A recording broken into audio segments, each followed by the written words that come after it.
Hello, everybody. Welcome back. It's Brian and Brian for Breaking Down Security. Hello. We are enjoying our end of the week. Looking forward to the weekend. But first, before we do that, we're going to talk to you about browsing securely and browsing anonymously if we have enough time. Yeah, there's a lot of ways you can get infected and compromise, and one of the main ways is through your browser. Clicking links, just surfing the web. That you never know when you're going to hit a website that has become compromised or that is owned by a black hat and or a malwarean, and you click on a link, you become a zombie at that point. Yeah, I mean, when was the last time you visited a WordPress site? You probably visit one at least every day. Probably so. Whether it be differently or, any one of the CMS systems that use PHP. But WordPress is the biggest offender. You have people who don't patch them because WordPress is notorious for doing updates that break existing plugins. Yeah, and I follow full disclosure, and I can't tell you how many emails I see with WordPress on there. WordPress has this vulnerability, and WordPress has that. I mean, it's almost every week. There's one or two. There's a bunch of CMSs on there that end up being compromised or have cross-site scripting because they use PHP, and like we've talked about before, most developers are trying to do it the easy way and not necessarily the secure way. Right. And so one thing you can do that'll block about 90% of the nefarious activity out there would be to disable JavaScript. I agree. I agree. The other 9% would probably be Flash. Okay. Yeah. Flash can be an entry point as well. So how do you disable JavaScript? I mean, what do you do to secure your browser? Well, when I started doing my secure browsing, because I got a little paranoid, I was worried about the data that I was sharing or when I would visit sites. So I would, I think everybody started out using NoScript or NotScript for your browser, which would block all JavaScript.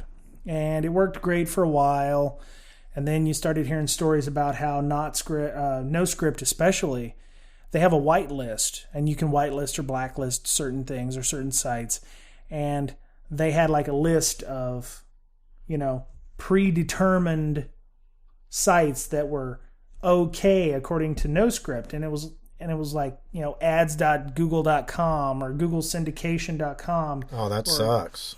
Yeah, so after you install it and you're thinking, oh, I'm good, I'm secure, you've still got JavaScript that is being executed on your site for like Google Analytics or what have you. And you had to go in and actually, I would go in and I would clear out the entire whitelist of what he put in. I think it's a he. But he's taking a lot of flack for that. But he's like, oh, my site runs on ads too, and I need to have that. And I used to have Flash block, NoScript, something that blocked cookies. I had, several different ones. Ghostery, I think, was another one I used quite a bit. Collusion, which showed me how all my cookies were connecting and being seen by other sites. I've pulled back recently and started just using one called Request Policy. What it does is you go to the site and it doesn't load anything except the original content on the site. So if you go to, let's say I go to Ars Technica, I'm only going to see pretty much a white background with black text until I decide I want to load arstechnica.net. And what it is you'll click on it and it'll say allow requests from Ars Technica to Ars Technica. And you say, okay, yeah, sure, that sounds good. That sounds legit.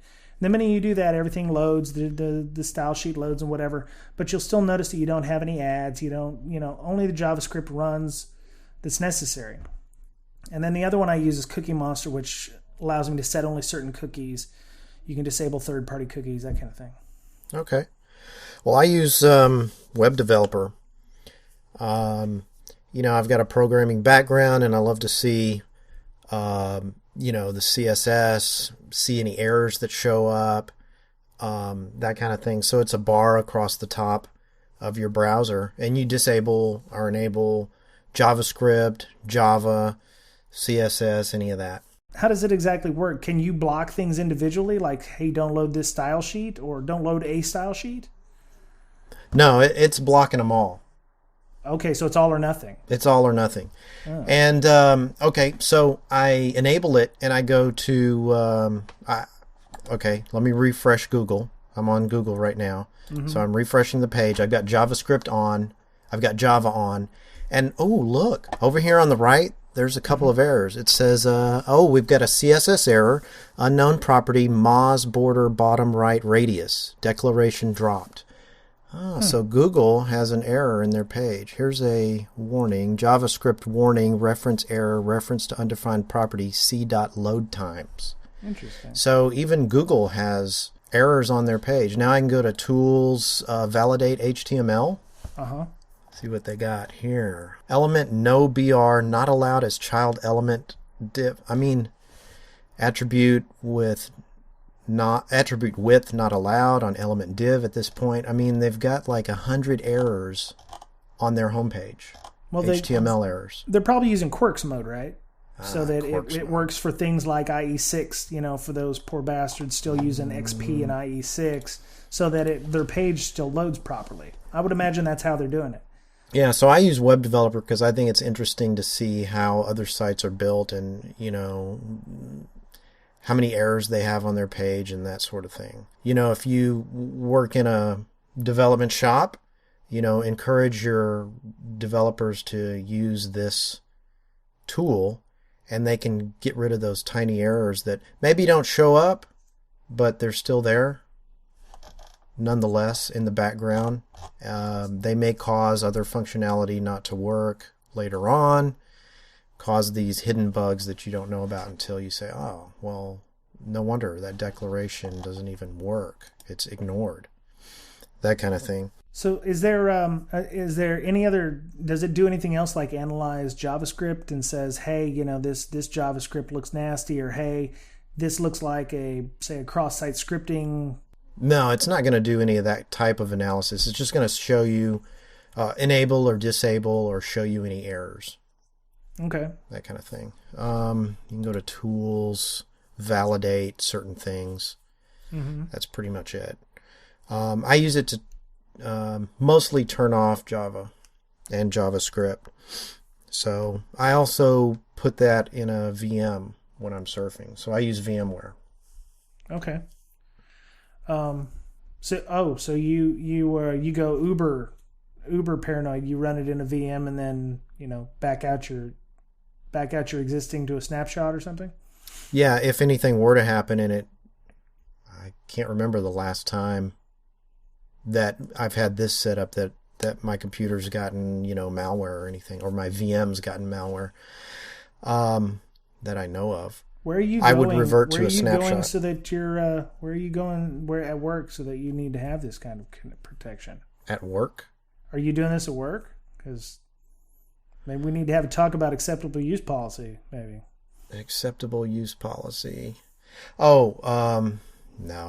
Like I said, haven't been compromised yet, so especially at work. Now, with the latest versions of Chrome and Firefox, they do have what's called incognito tabs.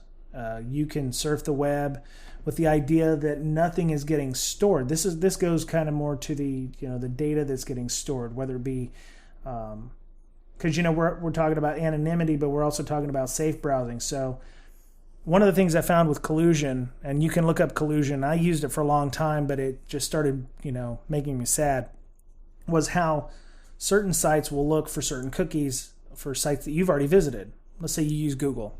Yep. Go to Google, and it's going to set a ton of cookies. And you go to, let's say I go to a web comic that I follow.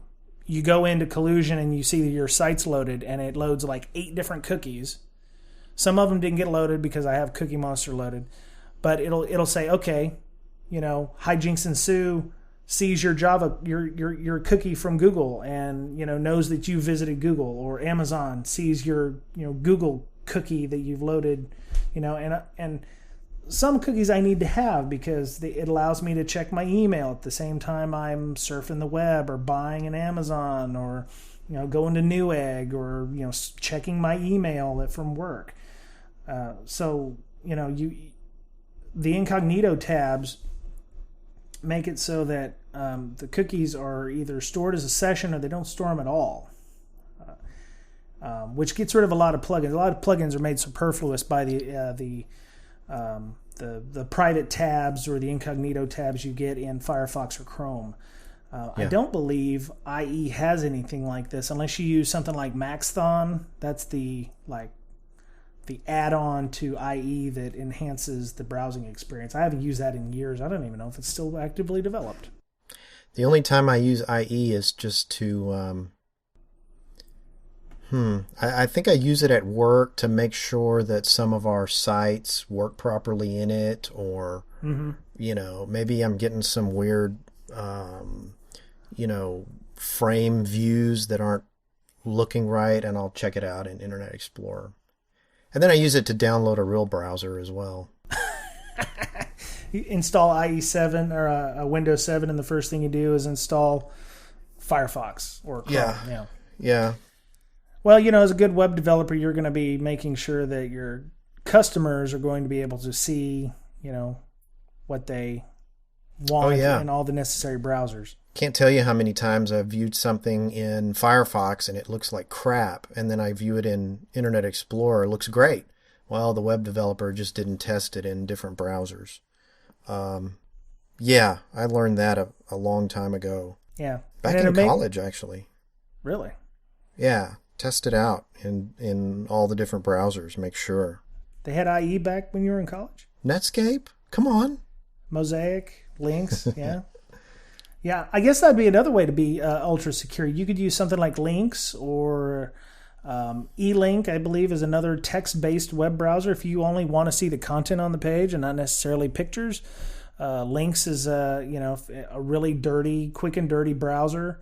Wow. Yeah. You could also use wget as well. Wget, if you want to go hardcore, you could use wget to download your HTML and just view it in VI or something. You can also run your browser with reduced privileges. There's tools like Sandboxy. You ever use Sandboxy? I have not. What is that? Okay, it's just a real simple program. You install it and you run it, and you can run any program in Sandboxy. So let's say you want to run your browser. You can tell that your browser's running in Sandboxy because it's got a little yellow ring around it, and you use it normally. And if you download anything, it'll save it there. But once you exit the program and you refresh the sandbox, everything new is gone. All the cookies, everything. Nice. So like the key is reduce privileges. Now, if you download a file and you know that it's safe, or you believe that it's safe, and you want to move it to your regular install, then you can, I think there's a menu item like move things to, your regular folder, because it'll kind of mirror what you have realistically. And then, it's a great way to, if you do get some sort of an infection in Sandboxy, well, it can't do anything in there. So does it drop privileges down into Sandbox, so you're not running as your user, so you're running like you're running as a underscore Sandboxy. Sure, an unprivileged user is running in Sandboxy. That's so it's a awesome. pretty cool little app, and it's lightweight. You don't have to do the whole VMware or VirtualBox thing. Yeah, well, that would help against certain attacks where most people on their boxes have local admin privilege. If you click on a malicious link that gave a hacker elevated privilege, you would be able to gain, system level access on that box, and then who knows where you could go. So having it in a sandbox with an unprivileged user, they could only get in as far as maybe the sandbox, and then that would be it. Yep. And it's real easy to use. Like, mom and dad can use it. You can teach them, in 10, maybe 20 minutes how to use Sandboxy, and they can do all their browsing from there. And then they can destroy their session, keep whatever they want to keep, and start all over, the next time they use the browser. That's pretty cool. So I guess part of the thing about security is it's kind of got to be seamless. So when you're teaching people, it can't be difficult to use. So, mom, install Firefox, and then download these 10 different things you've got to install, and then, configure this, and this, and whatever. Yeah. My mom's not going to do that. Yeah. I love my mother. She doesn't listen to the podcast, but, I love my mother. If I tell her to do all these things, she's going to get discouraged and she won't do it. And that's not helpful when you're trying to help people in education of security. Right. No way you're going to teach them VMware, VirtualBox, oh, yeah. All that stuff. Yeah. So a little lightweight tool like Sandboxing, and there's others, that would be perfect for that situation. Mm-hmm. Or maybe one of the new hotness we heard recently is about the Aviator browser from the good folks, Jeremiah Grossman over at WhiteHatSec. And what they've done is they've taken a custom Chromium build, which Chromium is the I would say like the GPL or open source version of Chrome browser, and have added certain security features and plugins so that you install it and it just works. I like using that term.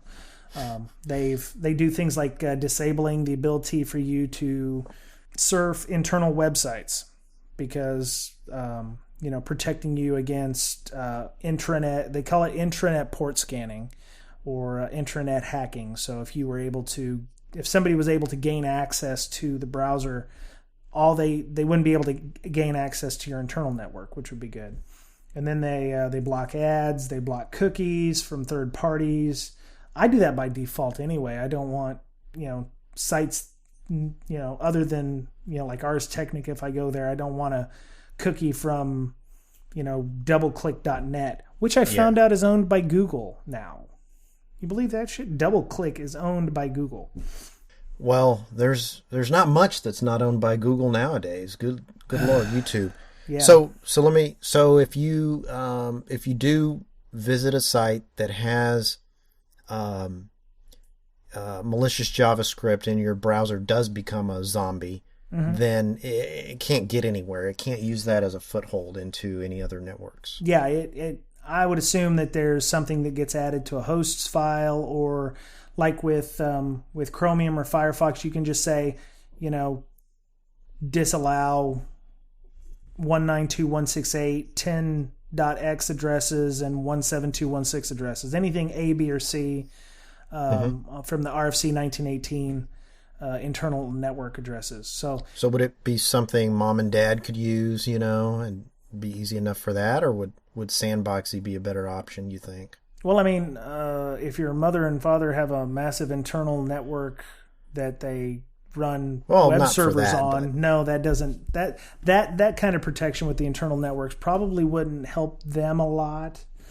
I was thinking more at work. If you're using this at work, and you're going to have to use another browser. So really, having Aviator on with an internal network type system where you've got a CRM or you're using, internal SharePoint servers or something, you're going to have to use Firefox or an IE browser that is specially configured to only access the internal network.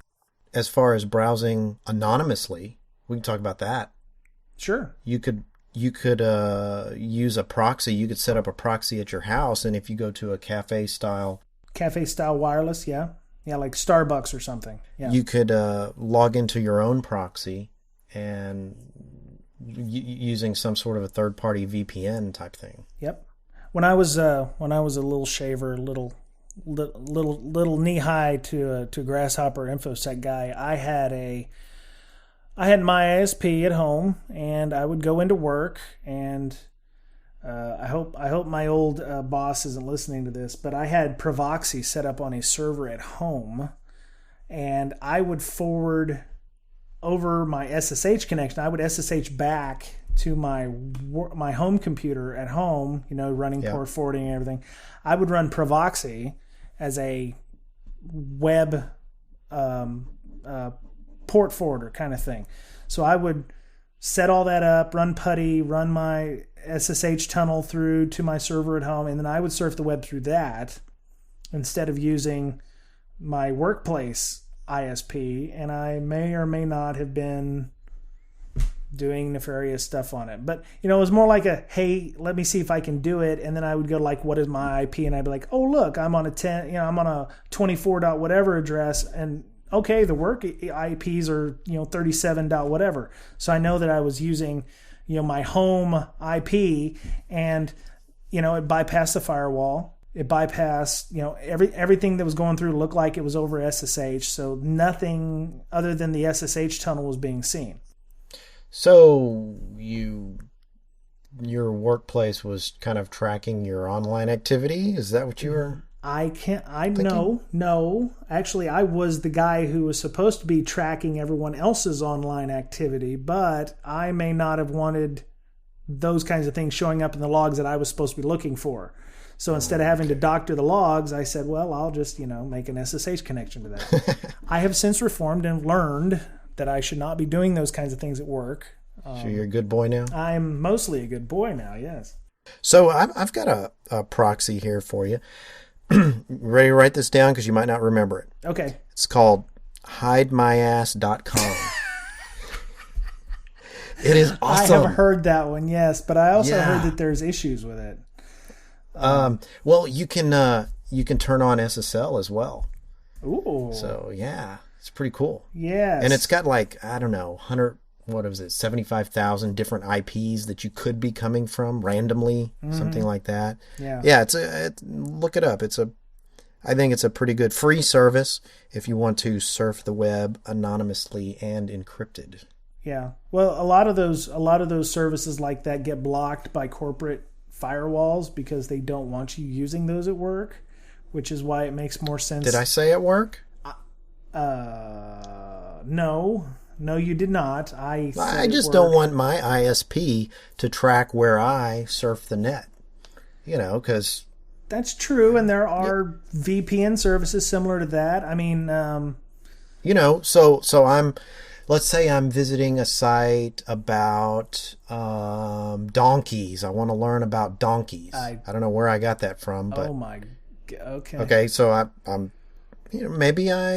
maybe I want to protect sheep or something with donkeys, or I want to. Okay. God. So I'm looking up and then all of a sudden I get this mail about, hey, we've got mules and donkeys and and all.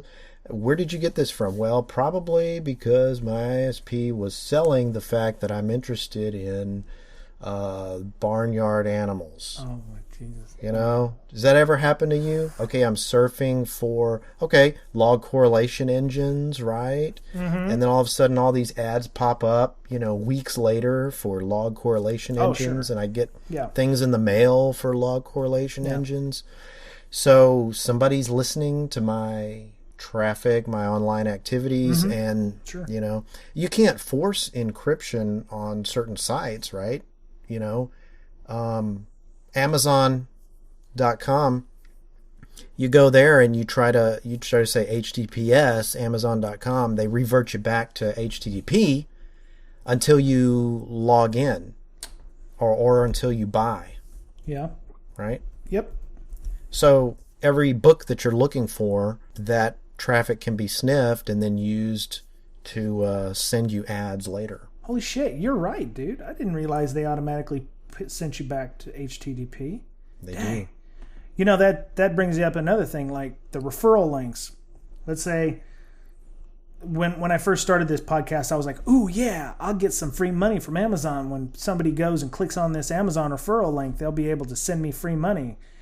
Then I found out that, Amazon will actually take my customers who use my referral link and, use that against them in their ad surfing. Oh yeah, dude. I was all in on that because it was like, oh, you'll get 5 to 8% if somebody uses your referral link to buy something. And then I was like, okay, so go through that again. How does that work? Okay, so you go to Amazon and you say, I want to, set up a referral link. Here's my website. Right. I have so many people show up. This is so somebody goes to your website. They click on, I want to buy, I want, I like the fact that you talked about a book about donkeys. Yeah. Okay. So you have a link to a book about donkeys. So they go to and there's Amazon a referral link in there. Yeah. That says, Sure. okay, we came from breakingsecurity.com, and you're going to click on this link. And when they buy that book, Amazon goes, oh, that customer bought that book using breakingsecurity.com's referral link. We're going to give breakingsecurity.com anywhere between 4 to 8% of the cost of the book, which is great for me. But then it's like my customers are now being tracked because they bought the book. Now, what else did they buy with my referral link? They bought a security book. They bought, a webcam. They bought a latex sex suit. They bought, children's books. They bought, it tracks everything. Well, they do that anyway, though, right? Yeah, I know, but why give them another outlet? If we, pimp out something, I'll be like, go to Amazon and buy it, or go to Newegg and buy it, or whatever. I'm not going to do affiliate links, which I thought was a good idea at the time, but I'm not in on it anymore. Which, if you're using incognito browsing stuff, you're even if you're using that kind of stuff where when you close your browser everything goes away, you've still told Amazon that you've been referred by this people. You know what? That's another plugin. I just remembered I was using one called Pure URL. That's another good one because they've been able to do tracking without cookies by adding things to the end of your URL. Okay. For instance, let me go to the add-on here, the explanation. It's called Pure, as in like pure water or whatever, Pure URL.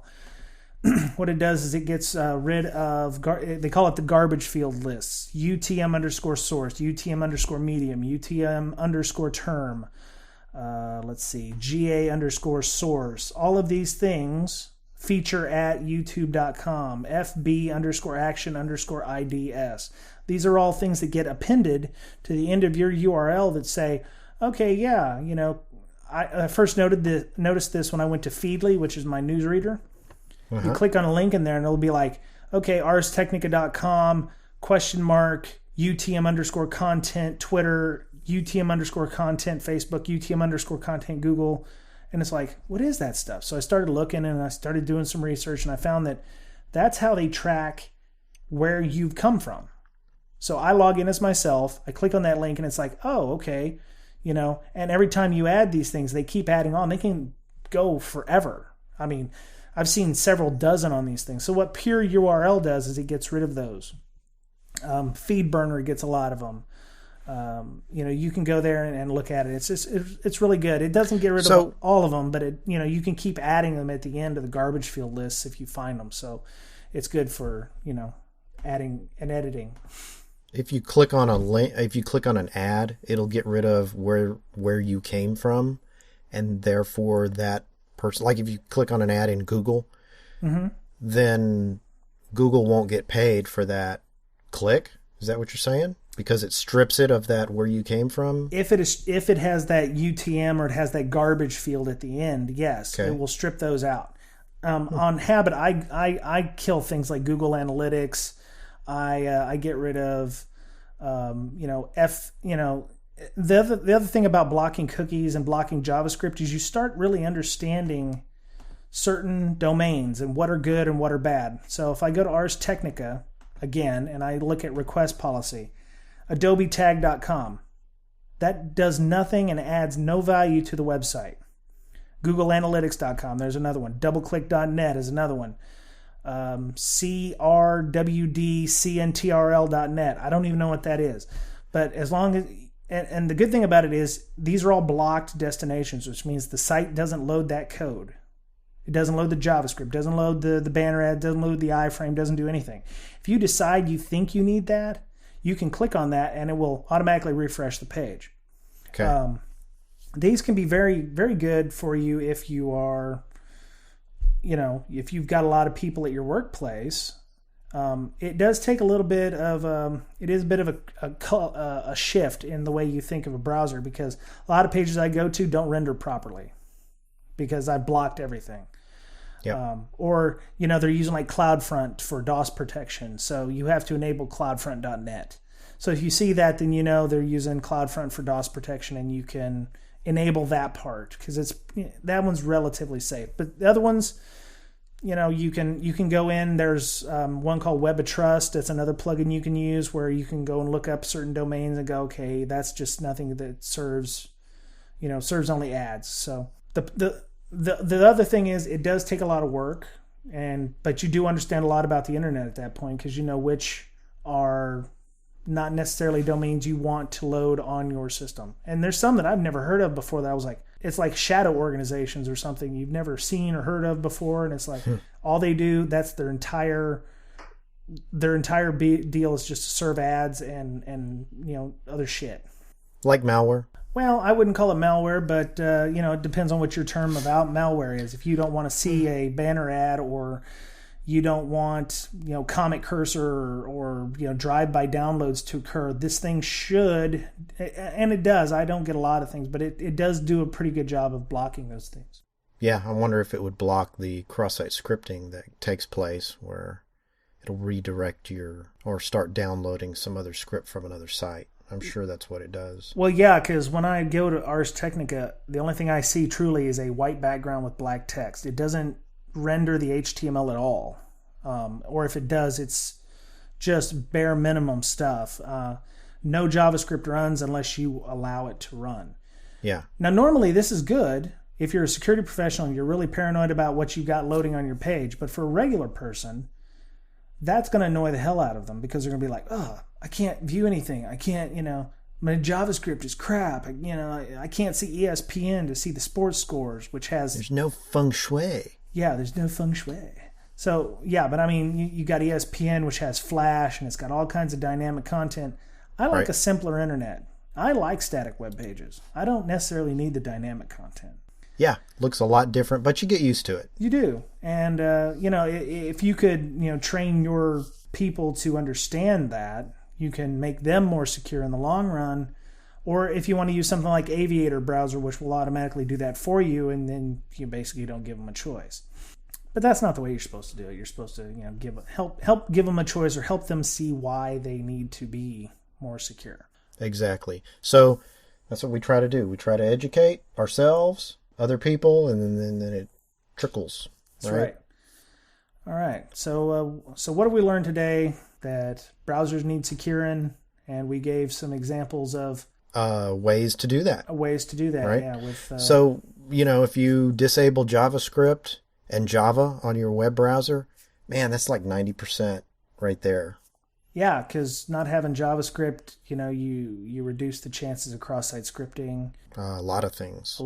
Yeah. Unfortunately, it does break a lot of websites, so you have to be... even if you enable it on the primary site, you could still be vulnerable to that, but you have to be methodical about what you enable on your website using these plugins. Mm-hmm. Yeah, you have to actually trust a site before you enable scripting on their site. If you're going to your banking website, is it really your banking website, or is it mybank.nefariouswebsite.com? Yeah. Well, that just goes back to education of not clicking on links in your email. Yeah. I know you find it hard to believe, but I was nearly hit with a phishing scheme myself. I had what was that I was trying to sell? Oh, I had a tablet I was trying to sell, and I posted it on Amazon, and somebody sent me a link and said, hey, I want to buy this, but I need expedited shipping, click on this, and that's my PayPal account or whatever. So I clicked on the link, and I hovered over it, and I'll be like, oh, I just go to PayPal because I have PayPal on my browser or whatever, my browser links. That goes to the actual PayPal site. I didn't click on the link in PayPal because I was like, oh, I'll just log in with my own. And then I, set everything up, and I was looking, and I couldn't find his email address. And he was like, no, you're supposed to use the link in there. And I was like, no, I've got my link. I go to PayPal.com. It's right here. I've got it in my browser. I just don't find your email. And come to find out, he was trying to scam the hell out of me. And, even myself can, nearly get fished or I nearly sent a tablet to somebody who was not going to be able to pay me or wasn't going to pay me anything. So it does happen. Or was he trying to get you to log into PayPal and so that he could take some money from you? He was trying to get me to log into like www.paypal.ru.com or something. And he and it's just different motivations. He wanted to get your account info, right? Yeah. He would have gotten my account info, and he probably would have gotten me to ship him a tablet. Luckily, after the third time, he was like, no, make sure you click on this link and use this. I was like, dude, this smells. I'm not going to do this. So I ended up reporting him to both PayPal and to Amazon, and he had a valid Amazon account, but he got it. It was terminated because he was violating terms of service. So, yeah, you just got to educate people. And, I was motivated highly to sell that tablet, and the greed got better of me because he was like, oh, I'll pay you $100 extra, and you can expedite the overnight shipping. And it was like an address in Texas. I was like, wait a minute, overnight shipping is not going to cost $100 right there. I know, I'm an idiot. I would like to say this was back when I was like 20 years old, but I think this happened like 2 years ago when I was still in Austin. So. Oh, I thought you were going to say last Tuesday. No. Okay, cool. So you never know. So we talked about browsers today. We talked about the Aviator browser and how it's kind of an easier way of setting up a more secure environment for people who may not necessarily be technically savvy, or if you just want to use it to, without having to make all the necessary settings in Chrome and Firefox yourself. Yep. And there's sandbox environments as well that you can use for browsers or any other programs. Like if you want to read a document with Adobe Reader, you can open up Adobe Reader in these sandboxes. Oh, really? Yes. You can open up any program, I think. Huh. Well, that would be nice. Yeah. Sandboxing. I'm going to have to look that one up because that would be helpful. Especially if you don't trust something like, you download... you can even run, we call it BitTorrent or something in there. And when you download something, you can run it inside Sandboxy, make sure it's okay, does what you want, doesn't, break anything, and, then move it on over.